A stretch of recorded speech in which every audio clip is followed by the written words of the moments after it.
मुगल शासक औरंगजेब को लेकर देश भर में बहस छिड़ी हुई है। हमारे साथ बातचीत के लिए काशी हिंदू विश्वविद्यालय से मुस्लिम स्कॉलर जुड़े हैं। हम उनसे बात करेंगे कि वो उनके व्यक्तित्व को, औरंगजेब के व्यक्तित्व को कैसे देखते हैं। आपने पढ़ा होगा अपने पठन पाठन के दौरान में, औरंगजेब का व्यक्तित्व कैसा रहा इतिहास के पढ़ने में? औरंगजेब का जो व्यक्तित्व था काफ़ी ख़राब था और इतिहास में अगर आप जाएंगे और उसमें देखेंगे तो जिस तरीके से औरंगजेब ने अपने शासनकाल में आतंक फैलाया और उसने बड़े तादाद में हिंदुओं का नरसंहार किया, ऐसे में एक राजा को ये शोभा नहीं देता। जब कोई राजा गद्दी पे बैठता है तो वो अपने आवाम को एक बराबर समझता है, लेकिन उसने ये नहीं किया। उसने सिर्फ मुसलमानों को खुश करने के लिए हिंदुओं का कत्लेआम किया, साथ ही साथ बहुत बड़े पैमाने पर धर्म परिवर्तन भी कराया। तो ऐसे में औरंगजेब एक आतंकवादी शासक के रूप में जाना जाता है। और औरंगजेब के बारे में ये भी कहा गया है कि कहा जाता है कि औरंगजेब ने अपने परिवार का कत्ल करके, अपने माता पिता, अपने भाई का कत्ल करके वो गद्दी पर बैठा था। तो ऐसे में ऐसे आतंकवादी शासक का किसी को भी साथ नहीं देना चाहिए। और उसने तो इस्लाम को पूरा बदनाम करके रखा। और जो भी लोग औरंगजेब को अपना रहनुमा मानते हैं, उसको मानते हैं, ऐसे में वो सही माने में मुसलमान नहीं कहा जा सकता। अपना परिचय भी दीजिए। डॉक्टर नज़मा परवीन, विशाल भारत से। बात थी हमारे साथ। आप अपना नाम? नाज़रीन अंसारी। नाज़रीन जी, आखिर में क्या वजह है कि इस समय जहां देश में अलग अलग विषय पर बातचीत हो रही है, विकसित भारत की बात हो रही है, औरंगजेब को लेकर चर्चाएं क्यों हो रही है? कौन लोग हैं जो औरंगजेब के बारे में इतना ज़्यादा परेशान है, व्याकुल है? देखिए, ये वही लोग हैं जो औरंगजेब की जिहादी मानसिकता के वंशज हैं, अपने आप को जिहादी मानसिकता से जोड़ते हैं और औरंगजेब को अपना रहनुमा मानते हैं, औरंगजेब को अपना पूर्वज मानते हैं। औरंगजेब का इतिहास कलंकित इतिहास है, जहाँ पर हिंदुओं का नरसंहार किया गया, जहाँ बड़े पैमाने में धर्म परिवर्तन किया गया, जहाँ बड़ी संख्या में हिंदू मंदिरों को तोड़ा गया, जहाँ पर जजिया कर लगाया गया।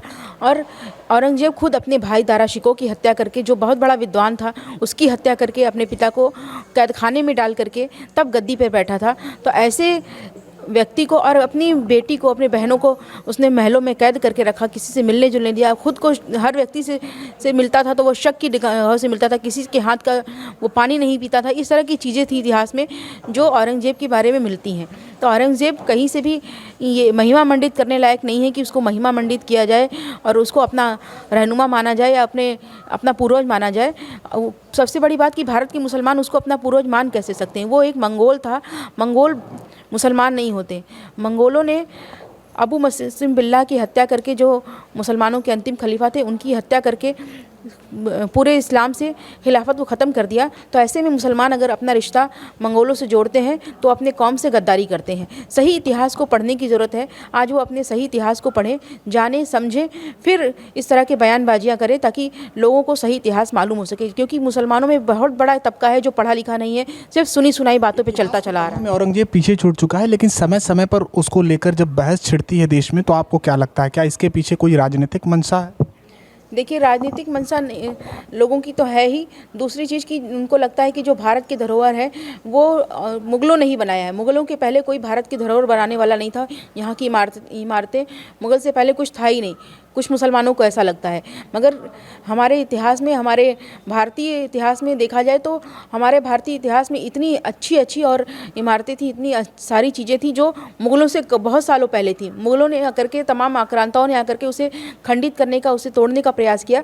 तो ये लोग जो गलत इतिहास पढ़ करके अपने आप को बहुत मुसलमानों का आका कहते हैं, वो पहले सही इतिहास को पढ़ें और कौम को गुमराह ना करें। क्योंकि बहुत बड़ा तबका है जो पढ़ा लिखा नहीं, जो सिर्फ सुनी सुनाई बातों पे चला आ रहा है। और सुनी सुनाई बातों को पे विश्वास नहीं किया जा सकता, वो सिर्फ किंवदंतियाँ बन के ही रह जाती हैं। तो भले ही औरंगजेब इतिहास के पन्नों में पीछे छूट चुका है, लेकिन उसको लेकर आज भी देश में बहस जारी है। एबीपी लाइव के लिए वाराणसी से Nishant Chaturvedi. For exclusive and insightful videos, subscribe to our new channel ABP Live Premium.